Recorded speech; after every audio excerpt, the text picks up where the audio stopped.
Hi there. I want to talk to you about what I kind of noticed and observed about families over the holidays. I had the opportunity to go on a cruise, and it was a family-friendly cruise. So there was a lot of families, a lot of kids, and it was interesting to just kind of watch these families without being the coach and without it being my own family to be concerned about. And there's just some things I that I think is important for us to remember as parents as we're teaching our kids and training our kids. And I know that if you have really out of control, neurodivergent trauma babies, kids, you may feel like you're just surviving, but this is also part of surviving and part of what I'm talking about when I say that we need to teach our kids these things. I got to see it in like real life, like um, just how kids are not being taught this today. So, and this is coupled with an experience that I had working in a school and also noticing that with a whole school full of neurodivergent kids and behavior related issues, that we're just not bothering to teach the kids these things, and they totally can learn it. So it's not that it's too hard for your kids. And what it does for their brain is super important, and that's why you want to teach these things. I think that this is my belief, but I also feel that the research backs this up, that the the changes that have happened in our society and the way that we are not teaching social norms or uh, even correct responses to people, replies, politeness, manners, things like that come into play in how, not just how people are acting, not just how their behavior is, but in how they interact, but also what's going on in their brain. It's like we're not requiring that executive functioning skills to come forward. We're allowing um, kids and people in general to just be in that emotional state of their brain. And they think that they're tied into their feelings, but that isn't the same thing. Like being tied into your feelings, understanding what you're feeling and why is also executive functioning. It has to come forward from just emotionally acting out. So part of how we do that is through processing and is through language development. And so when we've just decided as a society that it doesn't matter anymore what the manners are or what the rules of the games are, a disservice, not just to our kids right now, but for their future development.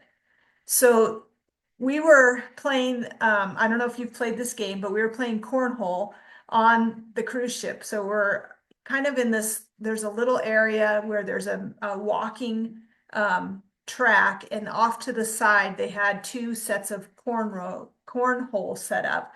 And it's a distance, and you're tossing these bean bags back and forth. So they're not really, heavy or, you know, I think they would hurt if somebody got hit by one, but they're not dangerous necessarily. But we're playing this game, and we were often on the one that was next to this walking track. And what I noticed was people were a lot of times just largely unaware. And this was also interesting to see when it wasn't just about cell phones. Like for the most part, people were not on their cell phones a lot.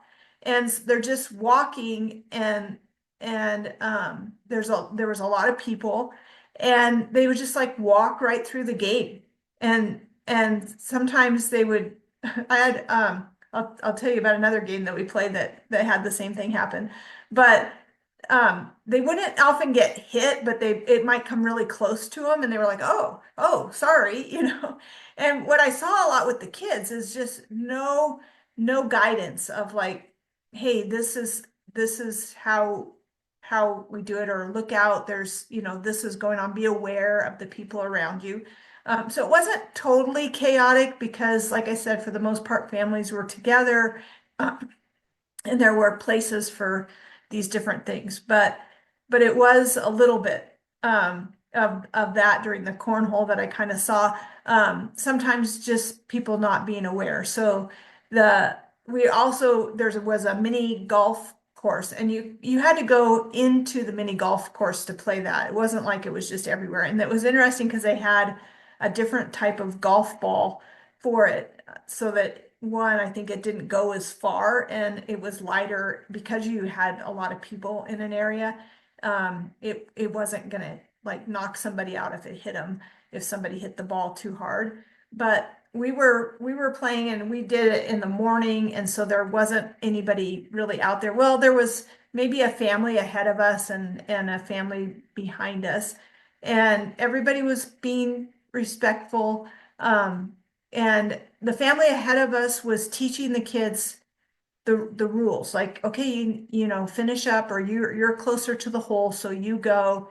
And the family that was behind us was waiting, and so it was fine. You know, there was a little bit of waiting. It was a small area.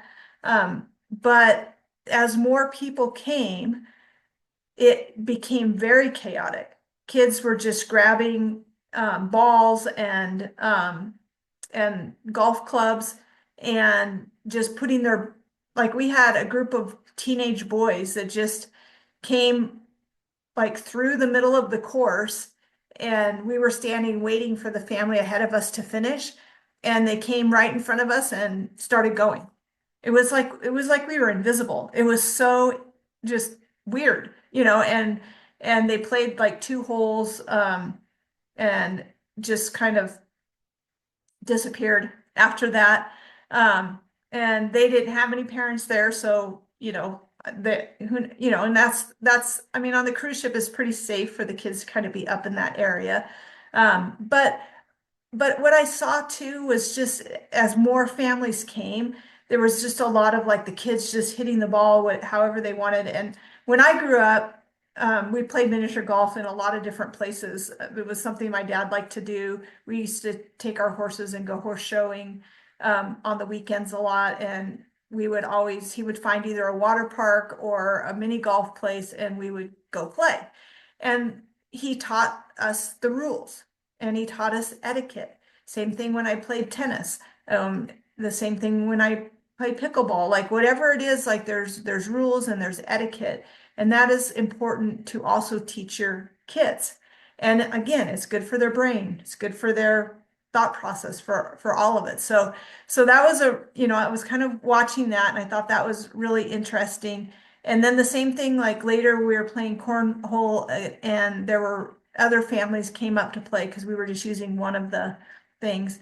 And it was interesting how many people didn't like find out what the rules were and teach their kids how to play it. When I have families play games together, which I think is super important, I teach them to set up the rules ahead of time. So even if your child says, well, I've already played this, or I already know how to play, I will go over the rules first, even if it's a game like Uno, because there's little nuances that every family's a little bit different, and we all want to be agreed. Because you'll find out that kids, especially kids with, autism, neurodivergence, ADHD, it's their rules or no rules, and the rules can switch when it applies to them. So it might be okay for them to not have to draw four or whatever it is, but when it's somebody else's turn, they have to. So establishing that ahead of time. And again, just it's so good for their brain. So you want to teach your kids the rules, teach them the etiquette of what you're doing. And you don't have to be, it doesn't have to be heavy or dominating, but it kind of gives you some uh some place to play and some boundaries in it.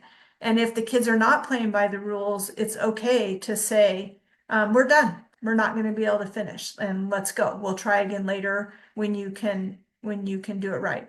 There was I think one kid that was kind of having a meltdown about just kept missing the hole in mini and the other kids were, everyone was kind of making mistakes, obviously, and he was kind of having a meltdown, and I tuned in because I'm like, oh my gosh, like what's going to happen? Is he going to throw this golf club or what, And his parents just kind of went over to him and, gave him a minute to get calm, and then he relaxed, and then, but he was done. Like that was it. It was kind of towards the end. He didn't want to finish. He wasn't in a good space to finish, and so they were done. And I think that's appropriate for everybody else that's there as well. And so just, I think that it's something that I just saw a lot of just kids and sometimes adults, but mostly the kids just not being aware of what's going on and not being taught how to play. If they were going to go play basketball with a group of people, then you would want them to set up. Like they don't get to just play it how they play it at school or how they want to play it. They have to find out what are the rules of this particular game of how we're playing this game today. So that's just something I noticed and hope that helps.